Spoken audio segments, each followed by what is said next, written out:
Salut les players, on se retrouve pour une nouvelle vidéo. Le format il est incroyable, le format de cette Ligue des Champions est incroyable. On va débriefer un petit peu le tirage au sort.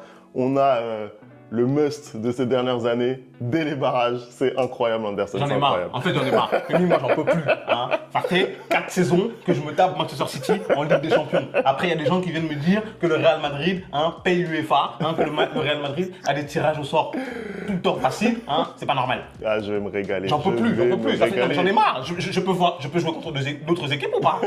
J'ai le droit d'aller jouer contre Sporting aussi. J'ai le droit de jouer contre Benfica. Est-ce que j'ai le droit de jouer contre Bruges? Ça va, t'as joué au Roudourou contre Brest. Non, C'est mais- bien, non? Non, mais je C'est bien. comprends pas, toutes les années. Moi, je finis 11e, je me tape City, lui, il finit 14e, il se tape Brest. Ouais, elle est où la justice là-dedans? Elle est où? Il fallait terminer dans les 8. Ton boulot, c'était de terminer dans les 8, tu l'as pas fait. Voilà. En tout cas, on va parler de ce tirage au sort des playoffs parce qu'effectivement, le tirage nous a réservé quelques petites coquetteries. Ça va être intéressant. On va aussi un petit peu revenir sur ce qui s'est passé là durant cette première phase parce que c'était inédit. C'était la première fois qu'on voyait ça. Et je pense qu'on est tous d'accord pour dire qu'on n'a pas été déçus. Et après, Surtout la dernière journée, franchement, surtout la dernière journée. Et pour les parieurs, je pense qu'ils ont été très déçus. Et c'est bien fait pour vous. Voilà. On vous a dit d'arrêter de parier. Et puis donc après on va bien entendu se projeter sur la suite de la compétition puisque on a d'ores et déjà le tableau, on n'a pas encore les tirages mais on a au moins le tableau, on va en parler. On n'oublie pas le petit like, on n'oublie pas le petit abonnement et on envoie le générique, c'est parti.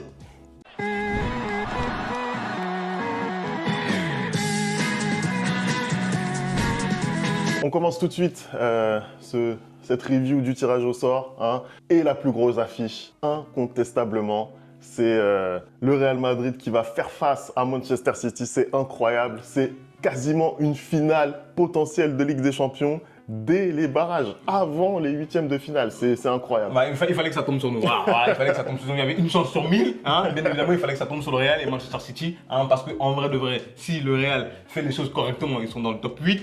Si Manchester City fait les choses correctement, ils sont dans le top 8 et on évite cette confrontation-là. Mais malheureusement, voilà, les formes des équipes étant ce qu'elles sont, on a un Real Madrid, Manchester City pour la 4e saison de suite. Et cette fois-ci, c'est en barrage. J'ai l'impression que ça recule.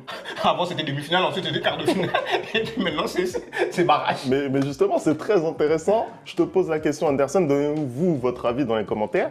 Est-ce que tu considères que Manchester aujourd'hui, Manchester City, est-ce que pour toi, c'est un mauvais tirage? Je peux pas mentir, Femi. Aujourd'hui, je suis désolé, n'importe quel supporter du Real qui bombe le torse, c'est mentir. Aujourd'hui, Manchester City, c'est pas un bon tirage. Même malgré la forme de City cette saison, c'est clairement pas un bon tirage. Pourquoi? Tout simplement parce que déjà tu aurais pu, je ne veux pas manquer de respect, mais tu aurais pu avoir Celtic. Et non, je ne veux pas manquer de respect. Non, comprenez-moi bien. Je ne veux pas manquer de respect au Celtic, mais tu aurais pu avoir Celtic et tu te retrouves avec Manchester City. Ensuite, certes, City cette saison, c'est pas le must du must. En Ligue des Champions, ça a été très compliqué. Pour eux, ils sont allés arracher leur qualification là, lors de ce dernier match face à Bruges. Mais sinon, tu vois que quand ils ont affronté des grosses équipes en Ligue des Champions cette saison, ça a été compliqué. Ils ont fait match nul, notamment contre l'Inter. Ils ont perdu contre le Paris Saint-Germain. Et je crois qu'ils ont perdu aussi contre la Juventus, 2-0. En fait, à chaque fois qu'ils ont dû affronter un gros en Ligue des Champions, ça a été très difficile pour eux. Mais de là à dire que c'est un bon tirage pour le Real Madrid, je ne suis pas d'accord. Certes, City est moins bien, mais le Real, ce n'est pas non plus le must. On voit à quel point la saison est compliquée. Aujourd'hui, justement, si on est en train d'affronter City, c'est parce que notre campagne en Ligue des Champions a aussi été compliquée. Tu démarres bien avec une victoire face à Stuttgart, et après, patatras, tu perds directement contre Lille. Pour moi, ce match ne doit jamais le perdre. Parce que ce match-là, Femi, tu as juste un point, tu es dans le top 8. Tu fais match nul, tu es dans le top 8. Et aujourd'hui, voilà, c'est ça qui te sort. Et encore même, j'ai envie de dire que le match contre Lille, vas-y, tu peux le perdre parce qu'en soi, je trouve que la victoire de Lille n'est pas déméritée. Mais pour moi, le match vraiment que tu ne dois pas perdre, c'est contre Milan. C'est contre Milan parce que je suis désolé, tu peux pas me dire que ce Milan est plus fort que toi. Je suis désolé, tu peux pas me dire que... Parce que Liverpool, on le sait. Avant de jouer Liverpool, c'était sûrement la meilleure équipe d'Europe. Et encore, pour l'instant, je pense que ça l'est toujours avec en tout cas avec le Barça en Ligue des Champions. Pour moi, il n'y avait pas de points à les gratter là-bas. Mais Milan et Lille, tu dois prendre minimum un point ou 2 points dans ces matchs-là et tu prends 0 points. Et là, aujourd'hui, c'est compliqué. On se retrouve dans cette situation parce qu'Ancelotti, au début de la saison, il tâtonnait. Hein. L'effectif, c'était pas trop ça. On n'avait pas un système de jeu. Là, il commence un peu à avoir, comment dirais-je, des certitudes et c'est un peu plus facile. Tes 3 derniers matchs de Ligue des Champions, tu les as gagnés. Mais aujourd'hui, je peux pas te dire que ouais, j'arrive le torse bombé et que je vais balayer City. C'est pas vrai. On est déjà arrivé en 2021-2022 quand il y avait Karim Benzema où le Real était moyen et City était très fort et pourtant on a gagné. Tu vois ce que je veux dire? Donc là aujourd'hui on a un Real qui est moyen, un City qui n'est pas très bon, mais ça ne veut pas pour autant dire que le Real va balayer City. Pour moi, c'est pas du tout un bon tirage, je suis désolé. Non, je suis d'accord avec toi. De toute façon, prendre City comme ça dès les playoffs, forcément, c'est un mauvais tirage. Tu vois, City, tu t'attends à les prendre dans le dernier carré, tu t'attends à les prendre en quart de finale, en finale, etc. Les prendre aussitôt, c'est de toute façon un mauvais tirage. Maintenant qu'on a dit ça, ben, je pense que tu as rappelé justement les confrontations qu'il y a eu face à City ces dernières années. Moi, je pense que le rapport de force s'est inversé cette saison. C'est-à-dire que, bon, déjà, le Real a gagné la majorité des confrontations, on ne va pas se mentir. Faut le dire. C'est important de le dire, mais je pense que ce soit l'année dernière ou l'année d'avant, peut-être que City partait favori, même si ça ne s'est pas forcément terminé dans le sens qu'on pensait. Aujourd'hui, clairement, je pense que le Real Madrid fait office de favori dans ce match. Je pense qu'on est à peu près tous d'accord pour le dire. Pourquoi? Parce que le Real Madrid, quand bien même ils ne font pas une première moitié de saison flamboyante, ils sont dans les clous. Ils sont dans les clous. C'est quand même une grosse différence avec City. C'est-à-dire que, voilà, au niveau du jeu, ça a pu tâtonner, notamment vraiment en début de saison. Aujourd'hui, on voit du mieux. On voit que les joueurs offensifs se trouvent de mieux en mieux. Même si ça reste, voilà, ça reste pas flamboyant. Le Real Madrid n'a pas terminé dans le top 8. C'est une petite déception. Mais malgré tout, il y a quand même cette première place en Liga devant un Barça qu'on dit très fort, devant aussi l'Atlético avec un écart de points qui commence à être conséquent maintenant. Donc, il y a quand même des faits d'armes qui sont très positifs aussi pour le Real Madrid. Après, je pense que ce qui entache vraiment aujourd'hui le bilan, bah, c'est, enfin, au-delà de cette non-qualification pour le top 8, c'est surtout les 2 classicos pour moi qui entachent vraiment le bilan. Voilà, j'allais te dire quoi. Moi, en fait, avant de te laisser continuer, ce qui me manquait pour ce match-là, en vrai de vrai, c'est que à chaque fois que le Real a dû faire face à une vraie adversité cette saison, à savoir le Milan AC ou Liverpool ou le Barça, bah ça a été, je suis désolé, hein, des roustes, ça a été des corrections. Hein. Le seul gros match de ta saison que tu gagnes, c'est contre l'Atalanta. Parce que pour le coup, pour moi, c'est un vrai gros match. Et peut-être aussi contre Dortmund, tu gagnes 5-2, mais c'est parce que ce soir-là, tu as un Vinicius qui est en état de grâce. Hein. Mais sinon,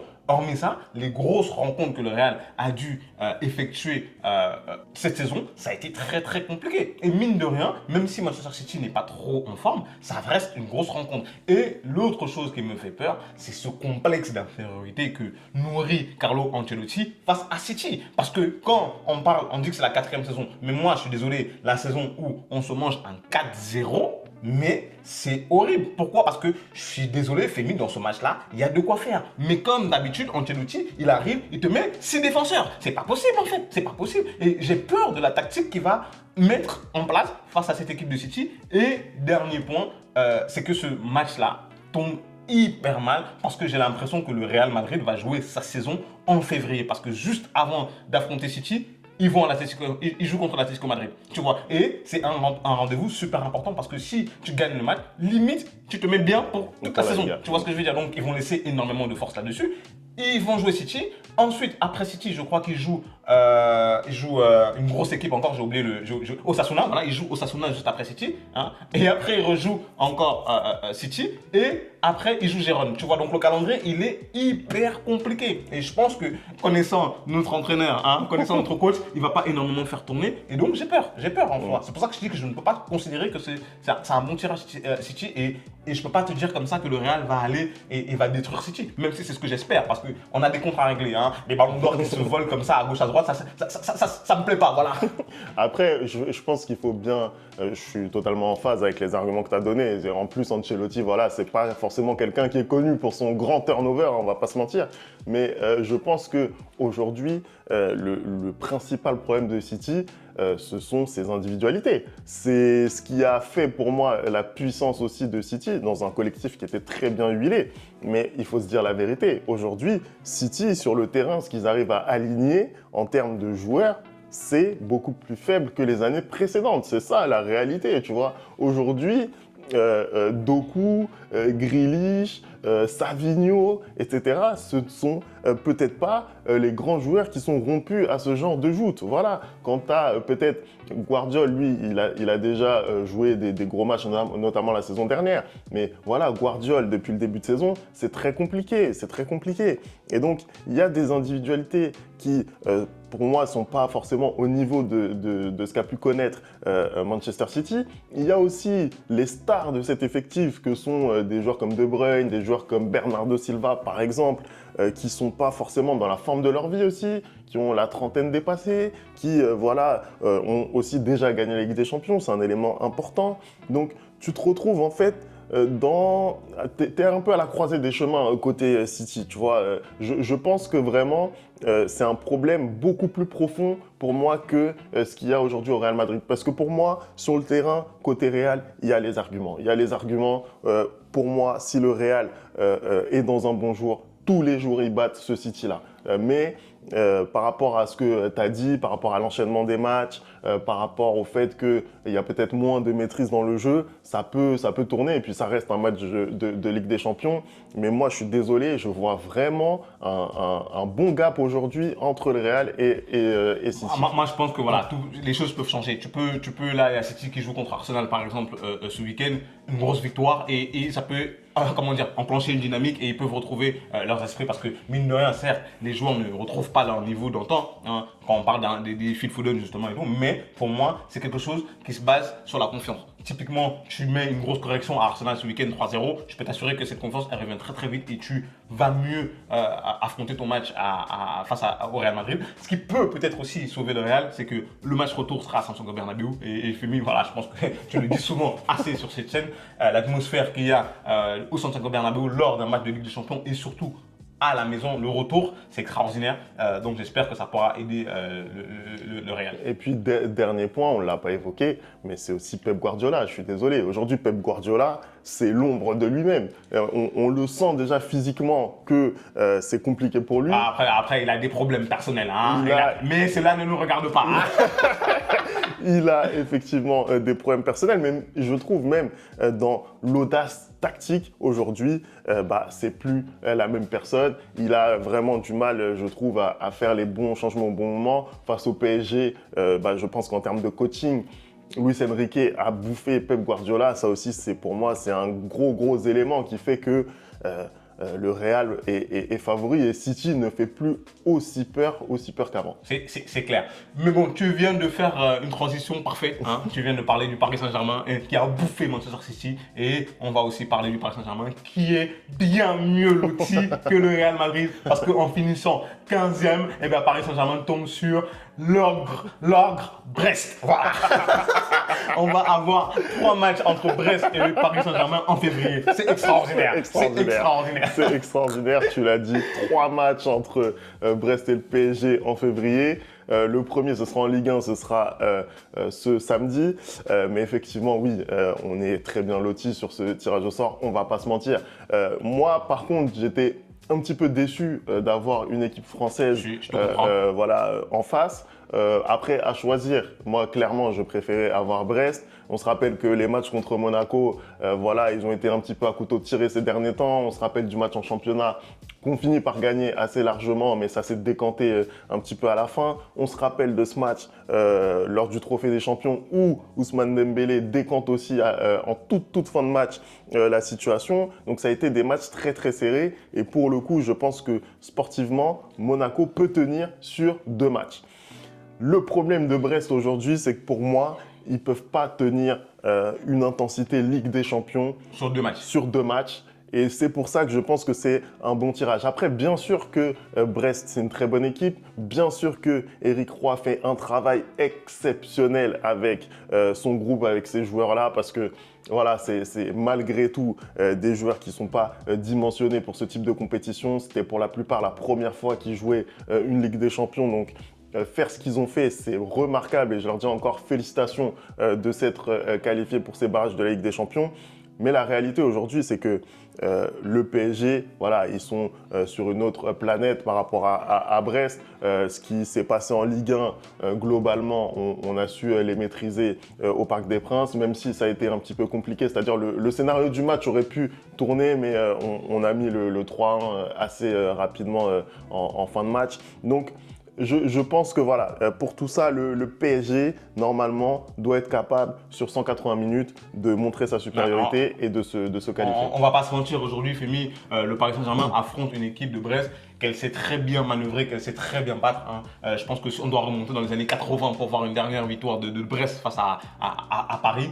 Comme tu l'as dit, je pense que si tu avais eu Monaco, ça aurait été un match un peu plus, une double confrontation un peu plus compliquée. Là, en ayant Brest, je ne veux pas manquer de respect une fois de plus encore à Brest, mais je suis désolé, sur une double confrontation face au Paris Saint-Germain, sachant que le retour en plus sera au Parc des Princes, ça sera très très compliqué pour Brest d'aller accrocher quoi que ce soit. Aujourd'hui, en fait, pour moi, ce barrage de Paris efface absolument tout ce qui s'est passé parce que, en soi, si tu avais affronté une grosse équipe, j'aurais même pu te parler du bilan du Paris Saint-Germain qui a affronté Arsenal, a perdu, qui a affronté le Bayern, a perdu, qui a affronté l'Atlético Madrid, a perdu et qui a fait match nul contre le PSV. Mais au final, je suis désolé, tout est remis à blanc parce que tu affrontes une équipe de Brest que tu bats pratiquement tout le temps. Et aujourd'hui, ce serait une erreur, une faute professionnelle de la part du Paris Saint-Germain de ne pas aller gagner sur 2 matchs contre Brest, en fait. C'est ça le problème, c'est que sur 2 matchs, et surtout que, tu l'as dit, il va y avoir un enchaînement de matchs contre Brest et ils n'ont pas l'effectif fourni pour faire tourner et espérer quoi que ce soit contre ce Paris Saint-Germain-là. Je suis désolé, Félix. Après, bon...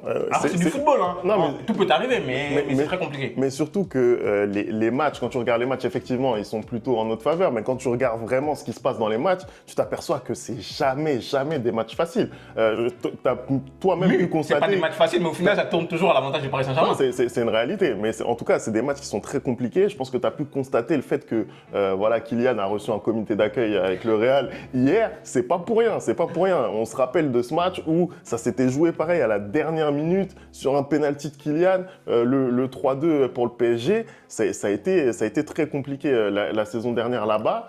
Voilà, il y a le match, encore une fois, cette saison au Parc des Princes où on fait la décision en fin de match, où on gagne finalement plutôt largement. Mais les matchs sont très compliqués. Ils sont âpres à chaque fois face à cette équipe brestoise et eux aussi, il faut rappeler quand même qu'ils n'ont aucune pression aujourd'hui. Ouais, aujourd'hui, ils vont jouer de manière décomplexée. Ils vont jouer de manière totalement décomplexée. Aujourd'hui, la pression, tu l'as dit, ce serait une faute professionnelle, je te rejoins totalement. La pression, elle est sur les épaules parisiennes. Après, oui, tu as déjà eu à gérer ce type de match. Tu t'es bien repris là sur cette dernière phase là de Ligue des Champions sur les derniers matchs. Repris même. Hein. Voilà, tu t'es très bien repris. Les 2 victoires contre City et contre Stuttgart, elles donnent de la confiance à ce groupe. C'est vrai qu'on ne s'attendait pas forcément à ce que le PSG fasse 6 sur 6. Hein. Quand on fait notre petit bilan là, surtout toi, t'as pas du tout confiance contre Stuttgart. Tu penses à un match nul alors qu'on a vu ce qui s'est passé. Honnêtement, j'aurais jamais parié pour le 6 sur 6 sur ces 2 matchs-là. Pourtant, ça a été le cas et de fort belle manière. On a marqué beaucoup de buts. Ça a été un de nos principaux soucis là ces derniers temps, selon moi, hein, parce qu'il y en a qui étaient en phase avec ce que proposait offensivement le PSG, mais moi, je trouvais que c'était un souci. C'est vrai que là, sur ces 2 matchs, ils m'ont fait fermer ma bouche. Et c'est vrai que là, maintenant, il faut continuer cette dynamique, il faut vraiment montrer que tu es au-dessus de Brest. Moi, je pense que ça va passer. Je ne vois pas comment c'est possible que ça ne passe pas, d'autant plus que derrière, voilà, tu vas jouer un 8e de finale face à un adversaire qui est assez fort. Voilà, c'est ça le souci pour moi. Pour moi, je pense que vraiment, pour le coup, là, c'est une étape pour le Paris Saint-Germain, ce Brest-là, parce que le gros rendez-vous pour le Paris Saint-Germain, je ne vois pas comment Paris n'irait pas en 8e. Pour moi, le gros rendez-vous de Paris, ce sera en 8e, soit face à Liverpool, soit face à Barcelone, qui sont les 2 équipes vraiment qui ont fait la plus forte impression de cette Ligue des Champions. Hein, c'est là où il faudra vraiment préparer le match, c'est là où on aura à se poser la question, est-ce que le Paris Saint-Germain peut vraiment affronter un un grand d'Europe, un gros d'Europe. Mais pour moi, ils l'ont déjà démontré face à City. Parce que beaucoup de gens sont en train de cracher sur City. Beaucoup de gens sont en train de dire que ouais, c'est pas le City qu'on connaissait. C'est vrai, c'est une vérité. Mais ça reste Manchester City. Hein, ça reste l'équipe que beaucoup de gens avaient peur d'affronter depuis 4, 5, 6 ans. Et on va pas faire aujourd'hui comme si c'était de rien n'était. C'est pour ça que je te dis que pour moi, c'est pas un bon tirage non plus pour le Real Madrid City. Parce que ça reste City. Guardiola, un bon matin, il peut se lever, il reprend ses idées, il te fait une équipe en béton et il va gagner la compétition en fait. Tu vois ce que je veux dire? Donc en soi, pour moi là, ce 16e de finale, c'est juste une formalité pour le PSG. Quand tu t'appelles Paris Saint-Germain, en tout cas, c'est une formalité. Maintenant, le match qui va être super important pour vous, c'est ce match en 8e parce que si tu le gagnes, hein, que ce soit face à Liverpool ou le Barça, tu as un boulevard pour arriver en demi-finale, voire en finale. Voilà. Non, je suis d'accord avec toi. En tout cas, ce format de Ligue des Champions Anderson. Moi, je l'aime pas. Moi, j'aime pas. Je suis comme Ancelotti, je l'aime pas du tout. Non, je l'aime pas du tout. Il y a trop de matchs, il y a des équipes qui, voilà. Ça, c'est un format qui n'arrange pas les équipes comme nous. Voilà, c'est comme le Real. Ça ne nous arrange pas du tout. Non. Le format, il l'aimait là jusqu'à tout à l'heure midi. Voilà, moi je te le dis, il aimait le format, il était à fond. Quand il a vu le tirage, c'est à ce moment-là, il n'aime plus. Mais en tout cas, on a eu droit quand même à des émotions de fou. Voilà, tu as parlé de ce dernier multiplex, 18 matchs en simultané, avec des buts en veux-tu, en voilà, tu sais même plus où regarder, le classement qui arrive même pas à s'actualiser, c'était incroyable. Non, mais moi je trouve ça fou parce que pour le coup, ce nouveau format a tenu absolument toutes ses promesses. Hein. Tout ce qu'on nous avait promis, bah, on l'a eu. Hein. On a eu des équipes qui n'ont pas forcément tenu leur rang, comme le Real Madrid, comme Manchester City. On a eu des équipes qui ont fait des surprises, comme Lille, hein, qui se retrouve dans le top 8 directement, Incroyable. comme Brest Bravo aussi, eux, hein, comme Monaco. Il y a énormément de clubs comme ça qui ont fait des très beaux parcours et qui sont aujourd'hui récompensés. Et surtout qu'en 16e de finale, dans ces barrages-là, on va avoir aussi des gros chocs, notamment ce Manchester City Real Madrid. Hein. On a aussi un Celtic Bayern, mine de rien, qui peut être un très gros match. Hein. Et je pense qu'au final, on a tout ce qu'on veut dans le football, c'est-à-dire les émotions. On vibre devant ce genre de match-là parce que pour le coup, cette dernière journée, ce multiplex-là, c'était juste sensationnel. Hein, maintenant, après, je pense que ce qui me dérange avec cette nouvelle formule, c'est qu'on rajoute encore des matchs aux joueurs. Et là, quand tu regardes par exemple le calendrier du Real en février, bah, c'est n'importe quoi. Hein. Imaginons une seule seconde que le Real va loin en Ligue des Champions. Ils vont faire une saison, mais catastrophique, je crois, à plus de 70 matchs. Hein. Les joueurs, ils vont être cramés au bout d'un moment. C'est le seul problème que j'ai et je suis totalement en phase avec Ancelotti quand il dit qu'il y a beaucoup trop de matchs. Mais sinon, à part ça, bah, c'est juste fantastique. Hein. Écoute, si on donne, ça permet d'avoir Brest en 16e de finale de Ligue des Champions, si ça permet de voir Lille en 8e de finale de Ligue des Champions, bah écoute, c'est une très très bonne chose. Je pense que par contre, à partir de la saison prochaine, les équipes elles seront mieux préparées. Parce que là, tu vois par exemple le Real qui, dès le départ, a fait des faux pas. Je pense que ça ne va pas arriver chaque saison. Donc c'est une belle découverte. Voilà. Je suis assez satisfait en tout cas de la phase de groupe. Oui, moi je suis assez d'accord avec toi. Je partage le constat sur le fait qu'il y a beaucoup de matchs et pour des équipes qui ont des effectifs assez limités, bah, ça peut pénaliser. Je continue de penser quand même que le Real Madrid aurait dû faire top 8 et s'éviter ce barrage-là. Clairement, c'est de leur faute. Hein. C'est de leur faute si on est là où on est aujourd'hui. Mais en tout cas, d'accord avec toi pour dire que ça fait beaucoup de matchs.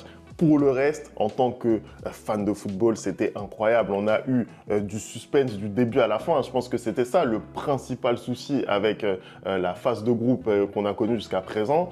C'est-à-dire que, en fait, tu avais des 5e journées, des 6e journées qui ne servaient à rien, on va pas se mentir. Au bout de 4 journées, voilà, tu avais quasiment le 3/4 des équipes qui étaient déjà qualifiées. C'était déjà finito, en fait. Alors que là, c'était complètement différent. On a senti jusqu'à la fin que toutes les équipes étaient concernées. Ça pouvait, tu pouvais descendre d'une place, tu pouvais monter de 3 places. Le dernier soir, c'était juste incroyable. D'ailleurs, on a vu au niveau du classement à quel point c'était difficile quand même de rentrer dans les 24. On rappelle que le 24e, il est à 11 points. Qu'une équipe comme le Dynamo Zagreb, qui a également 11 points, n'est pas passé. Et on rappelle que chaque but est important parce qu'aujourd'hui, si le Real se retrouve 11e et affronte Manchester City, c'est parce que la différence de but, il nous manque 2 buts de moins que Dortmund, hein, Kylian Mbappé. Hein, parce que quand tu arrives devant les cages face à Brest et que tu mets des ballons en l'air, bah merci beaucoup. Merci beaucoup. Si on sort contre City, bah c'est pour ta pomme, monsieur. Je te le dirais. Donc on voit que voilà, si tu veux t'assurer une place dans les 24, il faut gagner au moins la moitié de tes matchs. C'est ça le gros enseignement. Donc au final, ça donne vraiment des matchs qui sont totalement disputés. Moi, j'ai kiffé cette première phase. On avait des doutes, ils ont été levés. Voilà. On a fait le tour, Femi. Hein, Je pense est-ce que qu'on a- tu veux parler d'autre chose ou c'est Non, bon? non, je pense qu'on a fait le tour. J'ai plus envie de parler avec toi. Donc- Allez, merci d'avoir regardé cette vidéo. On n'oublie pas hein, les bonnes habitudes, @le replay foot. Et on se retrouve très vite pour une nouvelle vidéo. Ciao!